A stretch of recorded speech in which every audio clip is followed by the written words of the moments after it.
It's 12 o'clock. Thank you for joining us at this time. You're watching News Analysis live on Politics and Business TV. The top stories.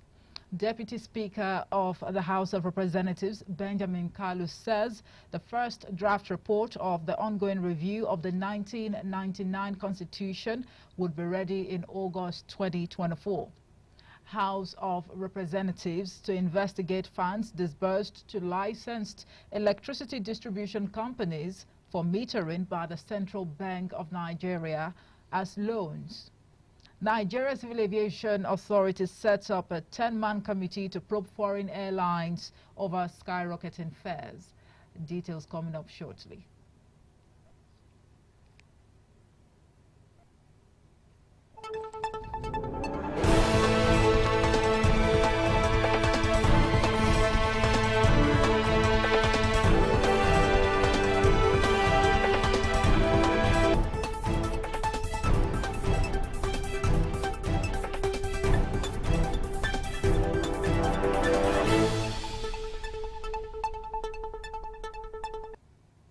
Right, welcome back. I am Omoefe Peace Osemere. Now, let's begin with the Deputy Speaker of the House of Representatives, Benjamin Kalu, who has said that the first draft report of the ongoing review of the 1999 Constitution will be ready in August this year. He added that the final clean copy for presidential assent would be out in August 2025. Kalu stated these at a press conference organized by the House Committee on Constitution Review yesterday. It would be recorded by the committee at its inauguration on Monday in Abuja gave a 24-month timeline for the conclusion of the exercise. Speaking at the event yesterday, Kalu, who chairs the Committee on Constitution Review, said plans were on ground to ensure that the first draft of the work on the Constitution will be ready. He further noted that on May the 29th or June the 13th of 2025, the final concurrence of state assemblies would be secured.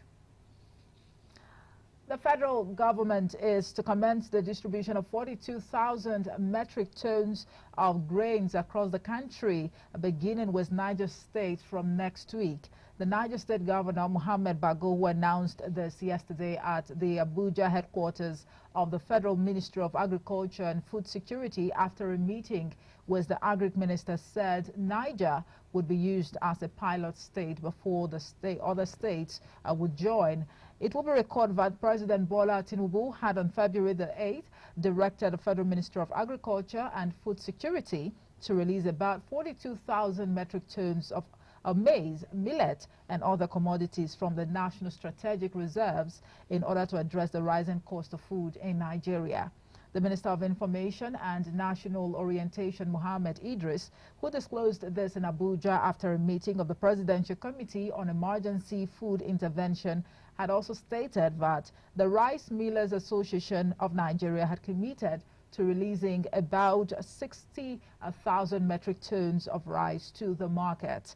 The move followed tension in the country over the rising cost of food. And now the Manufacturers Association of Nigeria has said that the hike in the prices of products is unlikely to stop without an attendant solution to the soaring production cost. According to media reports, the Director General of the association, Segun Ajayi Kadir, stated this during a media parley with journalists. Ajayi Kadir, who lamented a frequent hike in the interest rate for cargo clearance, said manufacturers were being saddled by increased production costs due to the current economic situation of the country. He also expressed dismay that despite the erratic power supply in the country, all the alternative sources of energy being employed by manufacturers had become unaffordable and unsustainable to operate. Now, the House of Representatives has resolved to investigate the funds disbursed to licensed electricity distribution companies for metering by the Central Bank of Nigeria as loans under the National Mass Metering Program. According to media reports, the resolution to investigate the disbursement of the funds followed the adoption of a motion moved by Uchenna Okonkwo of the Labour Party in Anambra at plenary.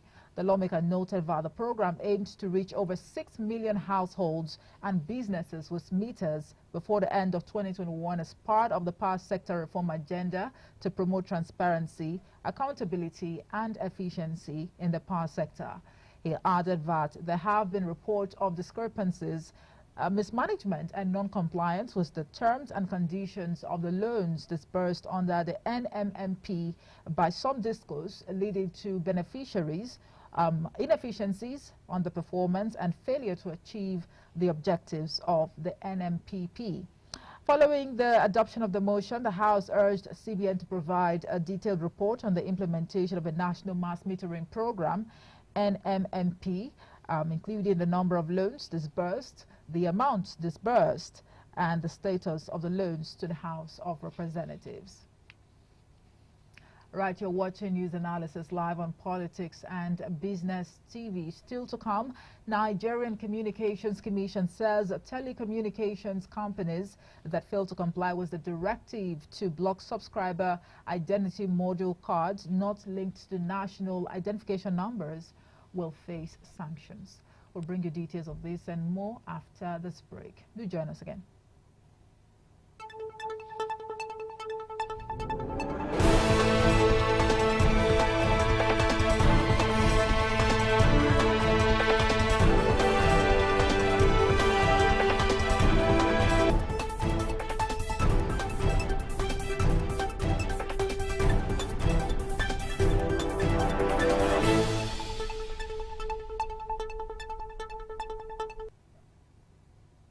Right, welcome back. You are watching News Analysis live on Politics and Business TV. In a bid to make air travel more affordable for Nigerians, the Nigeria Civil Aviation Authority has set up a 10-man committee to probe foreign airlines over skyrocketing fares. This was disclosed in a press statement released to newsmen, signed by the Director General of the Aviation Authority, Chris Najomo, following a two-day meeting between the authority and the foreign airlines held at the headquarters of the Nigeria Civil Aviation Authority in Abuja.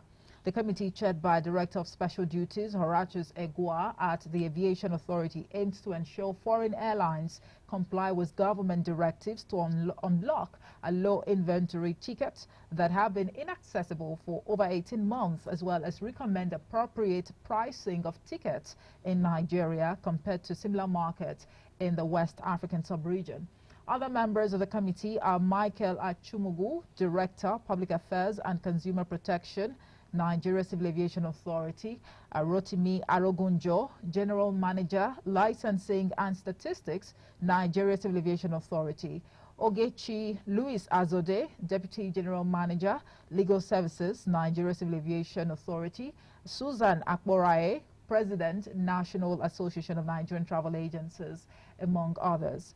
Egua stressed the need for fair pricing, adding that Nigerians cannot continue to pay higher fares compared to other countries in the sub-region that have similar distances using the same operating aircraft.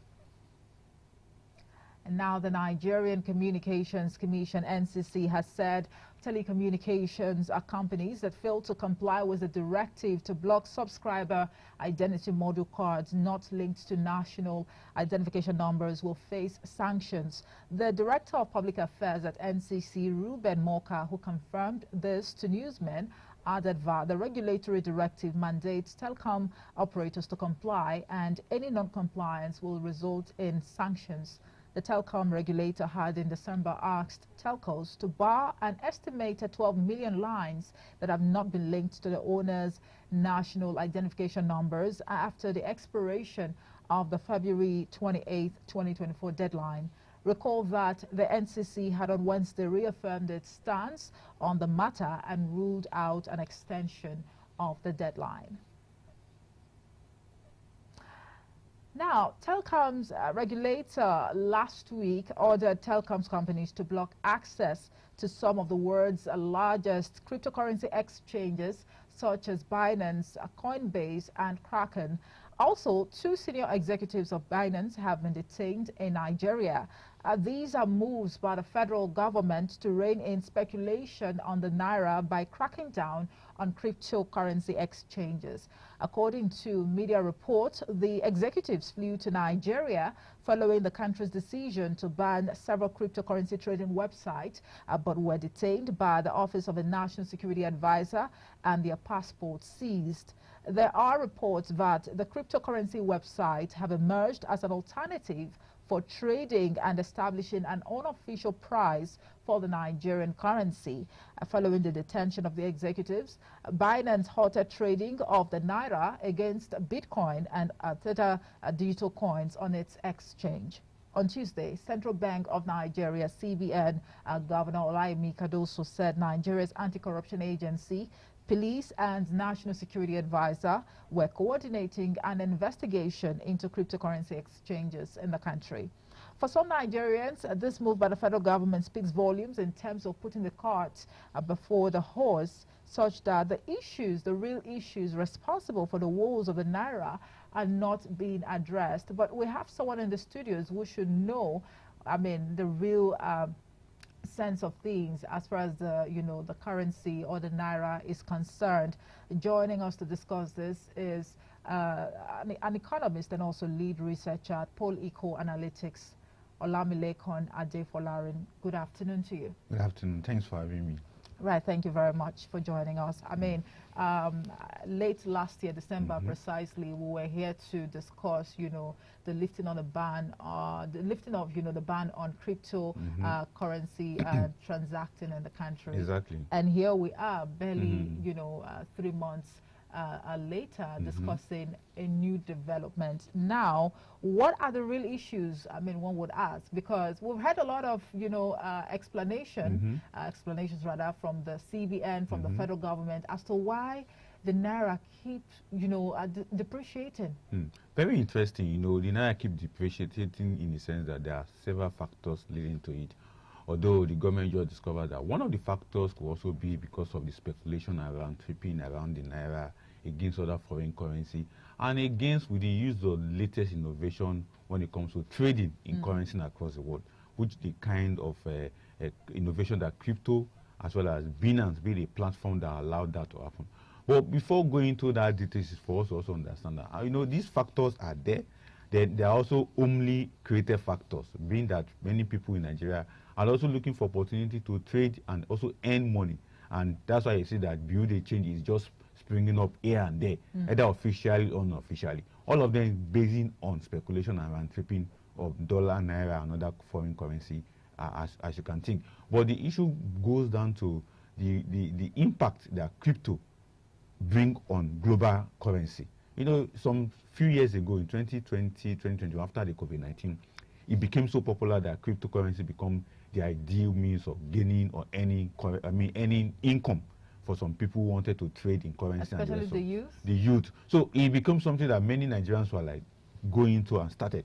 Then if you remember, the CBN management at that point brought up a fiat and said, no, such should not be allowed for now because it is an unregulated environment. Yeah. Nobody see how it is being done. Nobody see how it is being managed. But within a year after, we saw the likes of Binance, we saw the likes of Carnage coming up and begin to take responsibility for what is happening within the crypto environment and other foreign currency. And they've been able to manage it. But because of the dedication and sensitive nature of crypto, they can't be able to manage the identity behind those trading. And that's why anywhere this kind of lapses happen, the nation, the country involved will sanction Binance, sanction Carnage, and call them to order. And that's why Nigerian government have to call them to order at this point in time, because of the unidentified, unregulated happening within that environment of cryptocurrency that many people are still wondering, how does it work? How does the blockchain work practically, whereby you don't know who's sending, who is earning, you just see that trading is going on and people are making money out of it. If I must come in, Adefolarin, for the sake of the average Nigerian who's watching us live at the moment, Exactly. One would begin to wonder what exactly is the difference between Binance and cryptocurrency, you know, and the other coin you actually mentioned earlier. I mean, I think there are a lot of them out there, and it's quite confusing. Can you help us get sense of the differences? In simply, this general name is crypto. Okay. That is the crypto mean written, something in script. So you inscript something in a form of coin, in a form of note, and it becomes something that is, value is attached as a result of exchanges. So now crypto is the general name. Now blockchain technology is what is used to promote crypto across the world. Now Binance, Coinage are companies, are platforms who now take that responsibility in saying that if you want to engage in crypto, come to our platform and do it. Coinage the same thing. What do you call it? The other opportunity, the other platform that also, there are several of them. Even countries also have Ethereum or a lot of them happens. So those are the companies that now give you the opportunity to come and so each of them have their own modus operandi of how you engage. So these are like investment platforms. Yes. Under crypto. So now each of them have the opportunity, like Binance now have their own USD code that is like a currency of their own they created. So that if you want to buy crypto, you buy it in that currency. Not USD of United States dollar. Their own they created. Others also create their own like that differently. So it's not an opportunity for you to buy and exchange. But the general name is crypto. So that crypto can be written in different form, can be applied, can be innovated, can be designed by different companies. Even you and I can also do our own if we have the opportunity to invest in such a volume of ICT that will allow us to use such in Nigeria. You know, but the big concern, I mean, the major concern right now is the fact that that space is not properly regulated. Definitely. And so it speaks volumes in terms of, you know, aiding,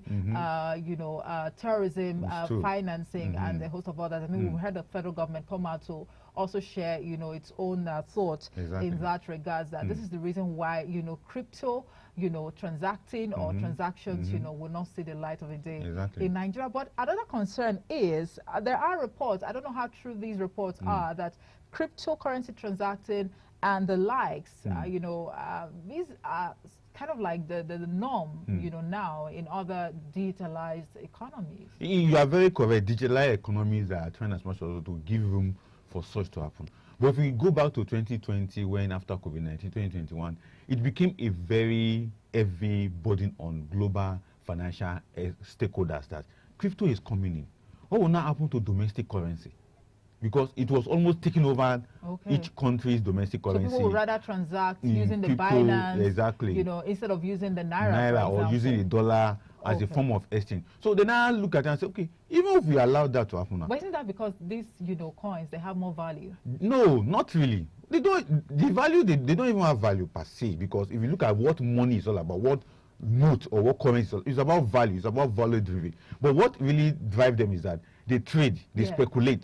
So they you can have a 10,000 naira now, convert it to US dollar. Then from there, go to the crypto platform and buy a worth of crypto worth that dollar. Now, you will not be speculating on your crypto. Speculation means you'll be making it higher in terms of the value of that crypto. By the time you want to convert that crypto back to your dollar, you start with dollar first. To dollar. You now have a higher dollar than the one you went when you went to buy. You get it? You went with a lesser money. When you are coming back with your crypto, you now come with a bigger dollar. Then when you now convert it to naira, you now come back with a bigger naira. So people will now be asking, what are they even trading? What is the value of this transaction they are doing? Initially, they will say, okay, they are using it to trade crude oil. Then the OPEC and the rest come. No, they don't use crypto to trade crude oil. Then they say it was used for gold. They say no. People in the so people now begin to, okay, what are they even really using it to trade that is giving the value? So when nation state now begin to understand, okay, it is just speculation, then they begin to put sanction on it. And the lines of Binance are not just there for crypto alone. They also offer several services. In a sense that they offer services to unbankable population, whereby you can now use their platform to exchange, send money, collect money, and buy things. But the crypto angle of their services is where government around the world are now being suspicious that if we allow this to continue, this could also be an avenue for looting, for money laundering, for terrorism financing, and for even drug money. Because it can't be tracked. Exactly. Because once you enter that platform on crypto, you can't be tracked. That is just the problem. And that's why nation state were like, no, let us begin to see how we can caution these people not to do what they are doing, so that it will not run down local currency. Because the goal of it would disrupt local currency, and that local currency will not have value. And as I said, they already created their own currency to challenge even dollar per se. So by the time, yes, so by the time that challenge dollar, and dollar also is suffering from devaluation and depreciation, then what will happen to global trade? Is it even possible for the dollar to suffer depreciation? It does, because in the last... But not so often. Not too often. I think early this year it suffered about 7% depreciation, but it's gaining back, because it happened because of the budget of the United States budget having some lapses in terms of cut down in the volume of what is projected for development project in US. What is the implication of, the federal government detaining the two senior executives of Binance? And also we understand that the government is trying to get a hold of those using, these investment platforms in Nigeria. But then you say that these, transactions, they cannot be tracked. It's not possible. So it means the demand of the expectation, rather, of the government is quite unrealistic. No, the issue is this. There is a target. The target is the sanction. Like what happened in US, what happened in UK, what happened in Russia, even including China, where Binance have been sanctioned. At the end of the day, they pay the fine. So what federal government also is looking for, they want to collect the fine. And they have put a tag, $10 billion US. So they know that they can't get those information they want, but pay the fine. So now that fine will help Binance to now adjust. So if there's any means whereby people are using their platform to carry out illegal activities or money laundering or whatever, or terrorism financing, then Binance can be able to put a rope on it. And again, it's also an opportunity for the likes of Binance to begin to put up research that could also help them to unravel that unregulated aspect of cryptocurrency. Because if it doesn't hurt them today, it may eventually hurt them tomorrow, if you understand what I mean. If Binance is enjoying, Carnage is enjoying, all the platforms are enjoying, okay, no, now tomorrow it could come back to hurt them, because innovation continues. It doesn't stop. And the world has become so novel that if you bring out an innovation today, the next where you stop, that's when another person will come and begin his own innovation. So if it doesn't harm them today, it will harm them tomorrow. So it's not, for me, it's an opportunity for them to begin to put on research in a way that so that it can also safeguard their business. So they will not continue to be paying sanctions here. Imagine 50 countries across the world sanctioning the 100 million, 200 million, 1 billion here and there. They will lose out. All right. Aside the shortfalls associated with this, cryptocurrency transacting, let's talk about, the advantages, associated, to this. Or are there no advantages? There are. The advantages are... Let's talk about, attracting foreign, investment. Is this not going to, impact it negatively? No. There's a two-way to it. Now, attracting foreign investment into concrete investment, and attracting foreign investment into things that are a little bit too abstract, that you cannot even take out. You cannot see, but they say they are here. They brought 100 billion, and you cannot see it. That is where we don't want that kind of foreign investment. But the one that will come in through Binance. Now, Binance will help people who are unable to pay money, receive money, to collect money. That is a good one. They will create platforms, they will create opportunity for people to employ. They also bring the innovative system into the economy. That's a good one. But the one that will now say, okay, they are coming, but we are not seeing them, that is where we don't want them to come in. And I will just hope that with the understanding of the current global African economic system, they can invest in such area, and Nigeria will enjoy for it. Payment, receiving money, sending money, buying and selling, in terms of concrete buying and selling, not concrete, not trading on things that you cannot even lay hands on. That's why we don't have issue. And that's why cryptocurrency is having the challenges up to now, whereby when they said it was used for crude oil, no, they say no, it was not. When they say it's good, they say no. They say they are digging, they are excluding. No, so they brought up so many excuses that cryptocurrency was, and it was later discovered that it is just speculation and round tripping about currency of other country on the basis that you speculate on crypto. When you come out of crypto, you convert your money to dollar, you get more dollar. When you convert it to naira, you get more naira, like other currencies across Africa and around the world. All right. Another question now would be why it took, the CBN, that's the Central Bank of Nigeria, to realize that, the cryptocurrency exchanges, has been a reason why, the naira has been depreciating for quite some time now. I think it's just one of the factors. Is it that the CBN has been unaware of this trend? Not that they are not aware of it. Okay. They know. But, as I said earlier, since 2020 that crypto became something everybody is participating. Everybody knows that this is where the money is coming. This is what they are doing. This is what they are engaging. But for Nigerian government, especially the CBN, they thought that maybe if it come into the system, it could also enhance exchanges, investment, like rightly pointed out. But the other way is that it went the other way around and begin to hurt local currency. And when you begin to hurt local currency, it brings the disadvantage of cryptocurrency to the economy. But before you accommodate a policy or you welcome, an idea on board, you have to also do a thorough background search to consider the pros and the cons. Definitely, and that's why Binance was allowed into our system. Other platforms have not been allowed, apart from local fintech. And local fintech are not even allowed to enter or go into cryptocurrency exchanges because Binance is a global, well-known organization, and that's why they allow them. But unknown to the government, it has now become a channel, an easy channel for people who are looking for quick money or quick earning or quick returns, and that's why they channel their money to that level. Well, the final question would be whether or not the clampdown on cryptocurrency exchanges can address the free fall of the naira. It will partly, but not as expected, because the key message still remains that it is a two-way win. One, we have speculators, we have round tripping. Then we also have the deficit economic challenges, which does not allow us to export. And when we export, we earn more. Then let's not also mention the issue of abuses within the governance structure or governance framework of our forest monetary or forest management that has been around corruption and the rest of them. But the other one is because of the abuses by individuals who have other platforms to disrupt naira, and that is where. Who are these individuals? Players and stakeholders in the crypto industry. No, you have to be specific. I mean, as much as you can. Since we can identify them. Players and when you mention players and stakeholders, we already.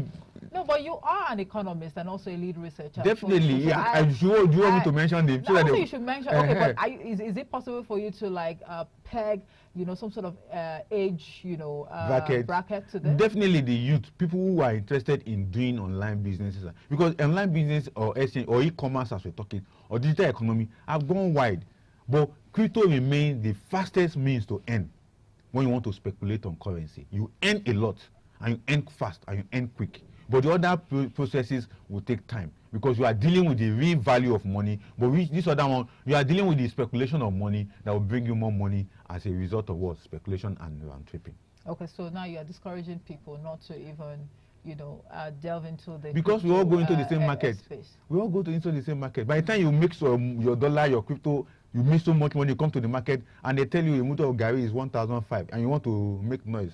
And the woman selling Gary tells you after the dollar have gone up. And you wonder how the dollar done. You have to look back at what you are doing. Exactly. Well, the issues are hydra-headed, one would say. But again, it's time for everyone to look inwards and, let's all collectively, put the house, our house together as a nation, because, I mean, the free fall of the naira is one that has actually, placed Nigeria in a very, very, negative light or spot before the international community as to whether or not, the policies that we have, introduced or even implemented over the years, if at all they are efficient. But Olamilekan Adefolarin, he is saying that for those who are actually operating within that space, it's about time for you to have a rethink, if at all you want the naira, that is the nation's currency, to thrive. Olamilekan Adefolarin is an economist and lead researcher at Pol Eco Analytics. Thank you so much for talking to us, and happy new month, by the way. Thanks for having me, and happy new month to you and to all our viewers out there. That's it for news analysis today. Thank you so much for watching. I am Omo of a piece of Semere. I'll be back at the top of the hour with the news update. Good afternoon. Thank you so much.